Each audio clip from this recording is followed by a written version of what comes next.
Innovation comes from youth, he was saying. Full-chested and performative, like he was pitching a seminar to a room full of sycophants. I did not stop walking. Heard it at our wedding, actually, when he toasted his daughter for choosing well, and then me for keeping the catering under budget. That was 3 years ago. 3 years of 14-hour days, weekend logins, and duct taping this family-owned circus of a company together with vendor relationships and pure caffeine. Not really. I was just the son-in-law, which in Richard's kingdom meant unpaid intern with a better wardrobe. Want the truth? It buried me. Richard liked the optics of keeping me on the ground level so he could play noble king, doling out opportunities to outsiders while keeping his own house in check. I called it humiliation with a retirement plan. I built the logistics pipeline, negotiated supplier exclusivity with firms that had not returned Richard's calls in a decade. I turned a department that used to run on spreadsheets and crossed fingers into a functional machine with 22% profit growth year over year. I think half of them still thought my name was Oscar. The only time I ever saw my name mentioned in an internal memo, it was under travel policy enforcement because I had canceled a vice president's trip to wine country when he tried to expense a couple's massage. That same vice president once asked me if I was the receptionist's assistant. But sure, I will fetch your latte if it helps you sleep at night. Oh, and let us not forget the big pitch I landed last quarter. 48 pages of strategy, 7 months of setup calls, and a custom dashboard rollout. The client sent Richard a gift basket addressed to me. Still, I stayed because part of me believed maybe, just maybe, hard work would outshine bloodlines. That maybe being better would eventually matter more than being born into the right dinner conversations. Stupid, I know. Not just literal invoices, but receipts, emails, contracts, renewal clauses, access logs. I started bookmarking everything with the paranoid grace of a man who has seen too many boys named Chad get promoted for remembering to wear shoes to a video call. That is how I ended up staring at one particular clause I had authored last fiscal year buried in a renewal packet for a key supplier. A few lines of legalese I had negotiated directly giving me personally exclusive liaison status for vendor management through the fourth quarter. Why? She asked. Is not that unusual? I just smiled and said sometimes you do not know you are being erased until they need your handwriting. So there I was, 3 years in, 1 foot always ready to pivot, and still hoping Richard might just once say, "Nice job." What I got instead was an all-hands meeting with catered bagels and a smiling intern named Julian. Richard had been extra chipper that week, kept whistling some old jazz song off-key and strolling around the office like a festive mascot with a midlife crisis. My wife, bless her sweet, oblivious heart, mentioned over dinner that her dad had met up with his old golf buddy Winston and Winston's son, who had just gotten a marketing degree and might be interning. Yeah, just for a quarter maybe. Dad said he seemed sharp, might have potential. Cool, I said and cut my steak like it had personally offended me. Teeth too white, handshake too firm, dress shoes like he borrowed them from a mannequin. Everyone fell over themselves welcoming him. Richard gave him a tour personally. Julian's desk was 2 down from mine. He had dual monitors and a window seat. I was still working off the laptop I had paid for myself. On day 3, he asked me how to access the project drive. And just a heads up, you will want to read through the supplier exclusivity clauses, especially the one on North Axis. It is trickier than it looks. He blinked. I tapped my temple. Vendor management lives up here. What I did not say was that you will never find it unless you know where I buried the bones. I made a mental note of every little misstep Julian took. He spent his first 48 hours setting up a branded email signature and tweaking the font on his calendar invites, while completely ignoring the massive backlog of procurement requests that had been piling up on his desk. When I tried to gently remind him about a pending shipment from one of our secondary suppliers, he just flashed that blinding white smile and told me he was prioritizing high-level strategy and that the granular stuff could wait. Granular stuff. I did not argue. I just went back to my desk, opened my personal drive, and made sure all my documentation was airtight. I knew the storm was coming, and I wanted to be the only one with an umbrella. But it was not my job to save him. Not anymore. 2 weeks after Julian's miraculous descent from Golf Olympus into our open-plan purgatory, the buzz began. It started like all dangerous ideas do. Overheard whispers in the copy room and an accidental reply all from the chief financial officer's assistant. Big. Like double our revenue big. Something to do with streamlining logistics for high-volume clients using a proprietary system I had actually been sketching out in my spare time for months. But this was different. It was not just another quarterly adjustment or budget reshuffle. This was the project, the kind you could staple to your resume and let it scream for you in bold font. My team had already prototyped a logistics module that cut lead times by 18%. We were ready. Hell, we were the only department actually running under budget. Dad is talking about that logistics expansion, she said, shoveling lasagna into her mouth. He is super impressed. Told me you have basically built the whole foundation. I did not reply. Just sipped my wine and smiled like a man who has heard this bedtime story before and already knows how it ends. Spoiler, the prince does not get the castle. He means it. Sure, I murmured. Right after he stops calling my department the little engine that could. Somewhere in the cobwebbed attic of my brain, hope blinked on like a stupid candle. What if this time merit won? What if all the late nights, the spreadsheet autopsies, the calm I had faked in front of clients while simultaneously figuring out how to fix corrupted zip files? The next morning I showed up early, beat the janitor, cleaned up my inbox like I was prepping for Judgment Day. I forwarded some reports to Richard with clean charts and optimized bullet points, all killer, no filler. And Winston's son, Julian, grinning like he had just been knighted with a bagel knife. They did not see me. I watched from the sidewalk, iced coffee sweating in my hand, pretending I was not plotting 3 different exit strategies, and a fourth where I just fake a seizure and escape through the ceiling tiles. My plan, no doubt. While Julian nodded like he was not still searching the internet for what a vendor service level agreement was. Back at the office, Julian had a sticky note on his monitor that said, "Call North Axis guy ask clause." I stared at it for a full 10 seconds before slipping into the bathroom to scream silently into a paper towel. Still, no one had said anything official, so I kept going. Kept pushing the timeline forward, scheduled a few team meetings, drafted a new supplier engagement model, and titled it Phase 1 Fast Track. Subject: exciting expansion ahead. The body was corporate word salad, synergies, client engagement, optimization, strategic partnerships. But I read between the lines. But that candle, the one in the attic, it flickered. Because I had seen Richard play this game before, and I had seen enough interns with nice smiles and famous fathers get handed the keys to empires they did not build. Still, I did not blow the whistle yet. I needed to watch the train wreck in slow motion just to be absolutely certain that my loyalty was misplaced. For the next 3 days, the office felt like a pressure cooker. Julian was walking around with a swaggers that suggested he had already measured the corner office for curtains. I gave him nothing but polite, sterile answers, meticulously documented, creating a paper trail that showed exactly who was providing the intellectual capital.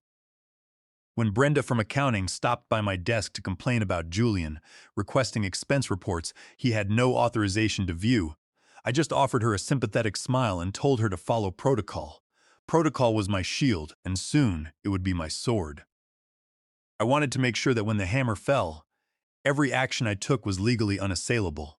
I was preparing for a war, and Richard, oblivious in his mahogany tower, was just handing me the ammunition.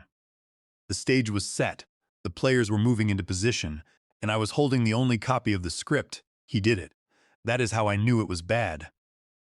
Richard only sprang for catering when he wanted to soften a blow or sweeten a betrayal.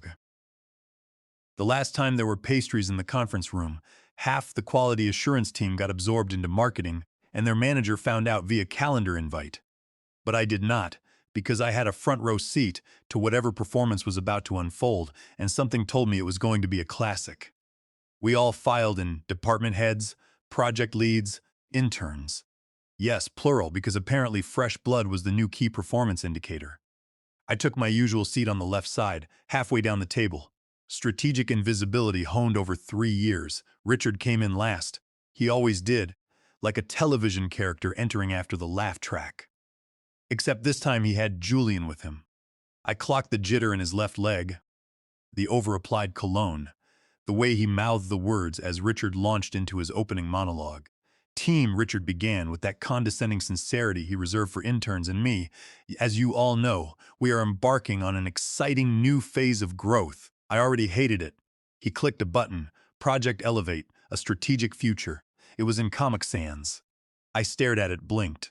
We have realized we need to approach this initiative with fresh eyes. He paused for effect. And that is why I am thrilled to announce that Julian will be leading Project Elevate as our interim strategic innovation lead. Silence. You know, that kind of silence that does not even feel like silence. A pit in the room where everyone's common sense goes to die. It was like someone had slapped the mute button on reality. Few people shifted uncomfortably. Even the air vent seemed confused. Richard beamed. Julian stood up awkwardly. Cannot wait to learn. I mean lead. I smiled and I clapped. Just 3 quiet, polite claps like a schoolteacher, applauding a third grader for not eating glue. Everyone else followed, unsure whether to celebrate or check for hidden cameras. Richard never even looked at me. My name was not mentioned, not even a courtesy nod, not a single acknowledgement that I had built every damn foundation this project stood on, that I had written the vendor frameworks, organized the client transition plans, and streamlined the entire back end. All that mattered now was Julian, an intern with a professional profile that listed team player under skills and had a movie quote in his about section. After the meeting, I did not storm out. I did not cry in the bathroom. Because if the game was changing, I needed a new playbook. Julian found me 2 hours later, nervous, sweaty, holding a printed copy of a supplier agreement I had authored 6 months ago. "Hey, Oliver," he said, tapping the paper. "Do you have the original document for this? The North Axis exclusivity thing?" Then I smiled like a man staring into the void and finally seeing shapes. "That is not my job anymore," I said, and I walked away because it was not. Mahogany desk, leather chair that probably cost more than my first car. A framed golf photo of him shaking hands with some sweaty executive who once tried to pitch a multi-level coffee subscription. The man had taste, sure, if you consider divorce attorney chic a design style. He was on the phone, pretending to sound busy, flipping through a file of printouts like they meant anything. I stood there smiling, holding the envelope. He waved me in with one finger, still talking. Uh-huh. Let us touch base next week. Julian will quarterback the vendor handoff. Fresh perspective. Love it. Quarterback. Jesus. He hung up and finally looked up at me, the mask slipping into his version of paternal warmth. Exciting times. I hope you are ready to support Julian as we ramp up. Support Julian. Like I was his unpaid emotional guide. I smiled. "I just wanted to thank you," I said, calm as a cucumber in a freezer. He blinked. "For the opportunity? For the experience? For showing me exactly where I stand." And I laid the envelope gently on the desk in front of him. White, clean, crisp, no drama. He opened the flap and pulled out the single sheet of paper inside. One sentence. "I, Oliver Vance, resign. Effective 2 weeks from today." His mouth opened, then closed, then opened again, like a fish discovering existential dread. "I will wrap up cleanly. No hard feelings." He leaned back, looking suddenly smaller in that oversized throne. "Is this because of the project?" I tilted my head. "I am making mine." He blinked again. "Come on, Oliver. Let us be adults." Just stared at the paper like it might start dancing and tell him how to fix it. I turned to leave, paused at the door. "Some may take time. Legal clearance and all." He squinted. "Legal clearance?" I smiled wider. "You will want to get legal involved, especially on the exclusivity renewals." I left before he could ask what I meant. Before he could see the blind copy I just sent from my phone to legal at North Axis with the subject line. Per Clause 9C, Notice of Contractual Liaison Departure. My resignation was not just a piece of paper. It was a detonator, and the timer was already counting down. I walked back to my desk and packed slowly. No farewell email. Just quiet, methodical closure. Each folder archived. Each file saved to the correct directory, except for a few I left intentionally blank. Placeholders with names like fourth quarter timeline final, just to see who would notice. By 3 in the afternoon, the news had leaked. By 6, Julian tried to get into the supplier dashboard and got hit with a restricted access pop-up. That night over takeout, my wife said, "So you really quit?" I nodded. "Yep." She chewed slowly. "I mean, Dad is going to freak. He already did. Are you okay?" I thought about it. I had been quiet, polite, strategic, the good soldier. And now? "I think I am," I said. The next morning, I ordered business cards for my limited liability company, and I sent one more email to myself. Subject: in case they come crawling. Attachment: a folder labeled vendor leverage. 2 weeks. That is how long it took before the gears started grinding. Not a dramatic crash, not a fireworks finale, just the slow, painful creak of a machine realizing one of its most essential screws was gone. Not to me, of course. I was not there anymore, but an old coworker forwarded the screenshot. Hey, anyone got the North Axis contact? Me see, when I had negotiated the North Axis agreement, I had insisted on a single point of liaison for all component fulfillment. Not just because I liked control, though let us be honest, I do, but because I knew their vice president of operations, Carmen, hated fragmented communication. One voice, one thread. And in clause 7.2, buried between boilerplate indemnity jargon and force majeure language, it stated clearly, authorized liaison, O. Transfer of liaison role requires 30 days notice and written approval from North Axis Legal Department. Julian. The order got kicked back. No parts shipped, no updates, just a pleasant, professional per contract terms. We cannot process requests from unauthorized personnel. From Carmen's assistant. No one responded. The week after that, another vendor, Fulcrum Dynamics, flagged a delivery clause. Turns out their contract included a timeline penalty waiver that only applied while I was overseeing implementation. Suddenly, the numbers stopped making sense. Budgets ballooned. Timelines slipped. I did not gloat, not out loud, but when I got a message from my old assistant that read, "Did you take the whole house of cards with you, or just the top floor?" I did allow myself one smug sip of overpriced iced coffee, detached curiosity, like watching a reality show where you already know who is going to cheat on whom. You just do not know when or how messy. Then came the call. Not to me, again, but someone leaked the video transcript. Only Julian was leading the call, and the client representative asked about the licensing handover for the intellectual property architecture in Phase 2. Julian, bless him, said, "Oh, I do not think we actually own it, a beat." Then the vendor calmly replied, "So you are saying the intellectual property you are building on is not fully transferred?" Julian laughed. "Well, I mean, it is all in the system, I think," and someone left the call. That was the turning point. The moment the remaining illusion shattered, unknown number. I did not answer. Then it buzzed again. I let it go to voicemail. Later I listened. It was one of the junior project managers whispering like she was in a confessional booth. "I know you are gone, but God, Oliver, they are unraveling. Richard is blaming the suppliers. Julian is blaming the lawyers. It is like musical chairs on fire. Thought you would want to know." I smiled. Not a big one. Just enough to feel it in my cheekbones. Not when my mother was in the hospital. Not when my team pulled an all-nighter to save $1 million contract he nearly tanked. Not even when I married his daughter, his only daughter, and became the son-in-law he weaponized at board meetings like some passive-aggressive trophy with access to spreadsheets. So when his name lit up my screen on a quiet Tuesday afternoon, I did not answer. Not coffee. Tea. Because that is what you drink when you are no longer living in fight or flight. It rang again 20 minutes later, then once more. "Hi, Richard. Oliver." His voice was sugar dipped in motor oil. "How are you?"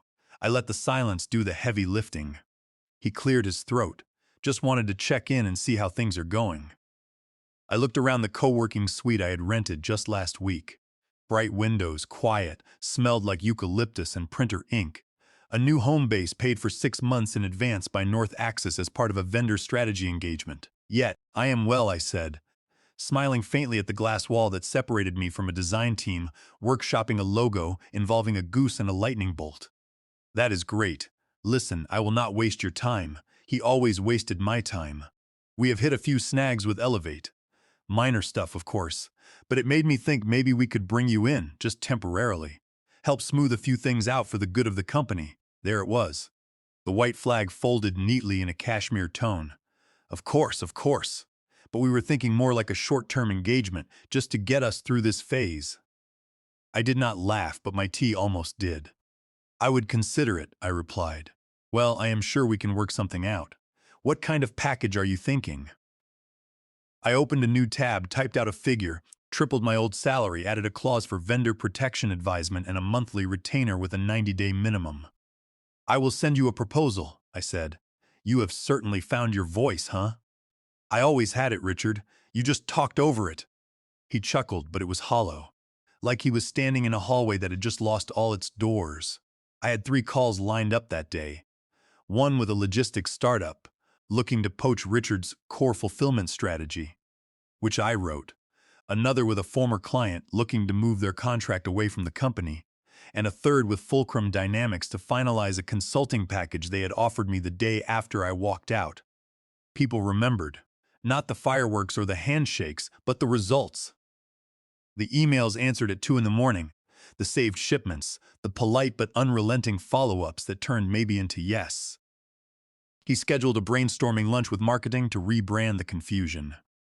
His new nickname in the office was Captain Slide Deck.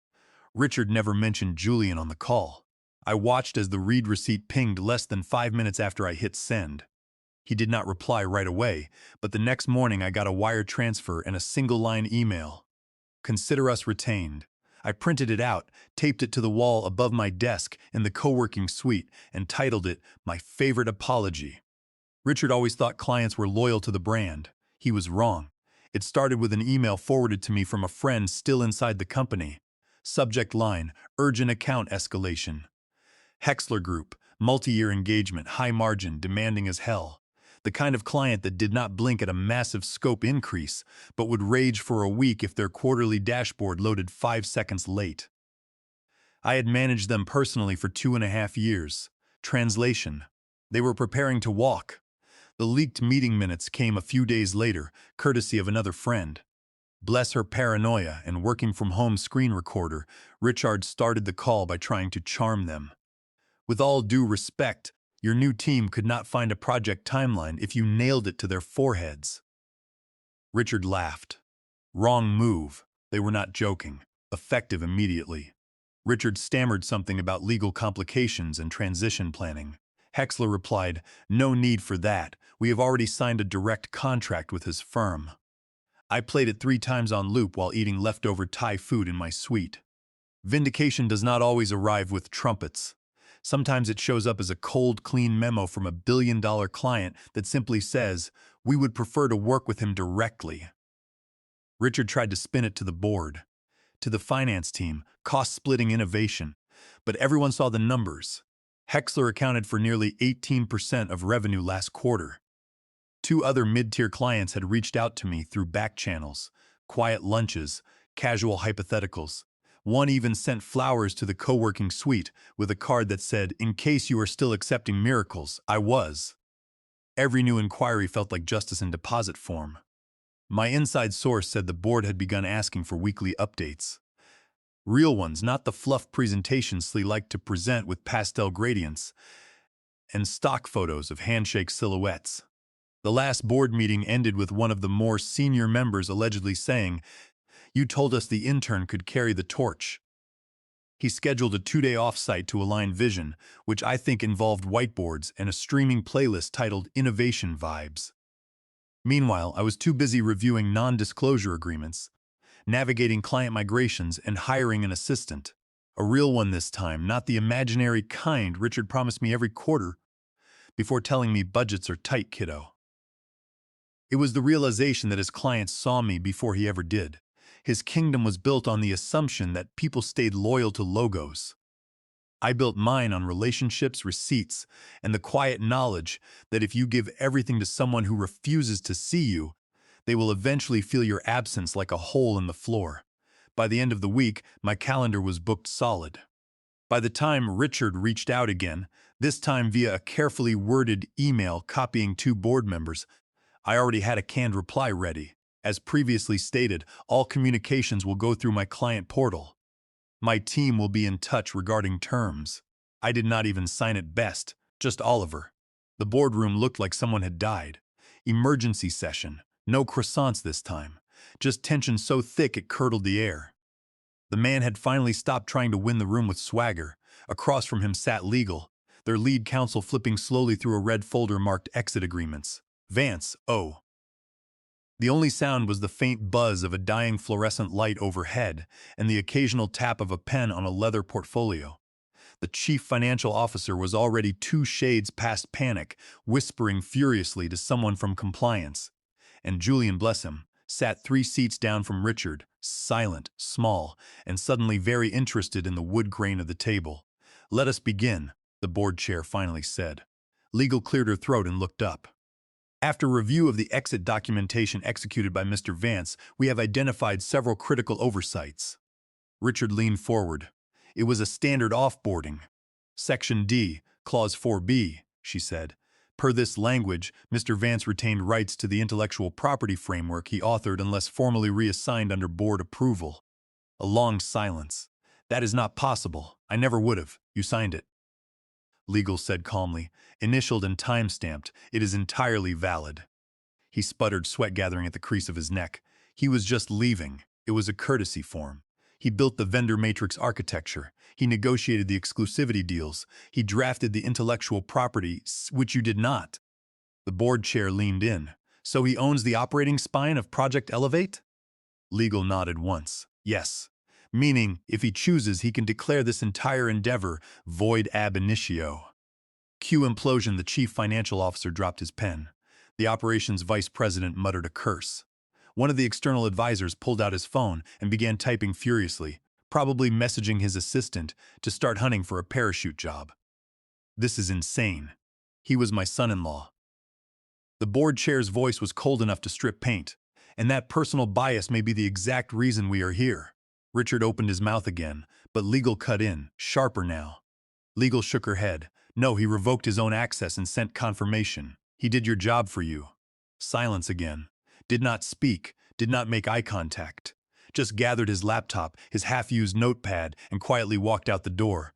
Richard watched him leave, jaw clenched, hands white-knuckled on the armrests. "What do you want us to do?" he asked the board chair, finally his voice a rasp. The chair did not even look at him. He looked at the lawyers, humbly, respectfully, and fast. Across town, I sat at my desk in the co-working suite, sipping cold brew and skimming an email thread from one of my newer clients. Ironically, a startup obsessed with emotional intelligence and leadership. My assistant pinged me. "Insider says you dropped a bomb." I smiled faintly and opened a blank document. Titled it Retainer Adjustment. Board Rate. Because the next conversation was not going to be about feelings. Investors in suits that cost more than my consulting retainer milled around small tables, exchanging forced laughter and desperate optimism. It was the kind of event where buzzwords got passed around like hors d'oeuvre: scalable, agile, synergy, meaningless sounds, dressed in expensive cologne. Richard stood just inside the entryway, scanning the room like he was still someone people wanted to speak. Not physically, just deflated. The kind of man who had once walked into rooms, assuming gravity bent to him, now quietly realizing it had never worked that way at all. He spotted me before I spotted him.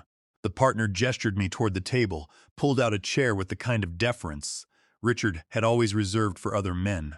I felt his eyes before I saw his face. He stood frozen, half a glass of scotch in one hand, that permanent twitch of disbelief etched between his eyebrows, like he still could not quite process how the guy he never took seriously had quietly, methodically replaced him in rooms like this. Someone stepped up beside him. He nodded toward me, then said quietly, "He salvaged what he could. We lost everything else." Richard did not answer, just watched. Across the room, a contract folder slid across a table. It bore the name of a logistics firm I just brought over. One of his former clients, simple, clean black ink on a white page. That signature, my name, was the last one needed to finalize a 6-figure deal they tried and failed to close for a year. I did not look over at Richard. There was no gloating, no final blow, only the stillness of closure. That rare quiet moment when you realize the war is over. Not because you won, but because you stopped needing to fight. I built mine with contracts, leverage, and a long memory, and now the guy in the corner office with no nameplate had become the man they introduced with handshakes and words like essential. I stood. "To clean exits," he said. "To clean beginnings." I corrected. Richard turned and walked out.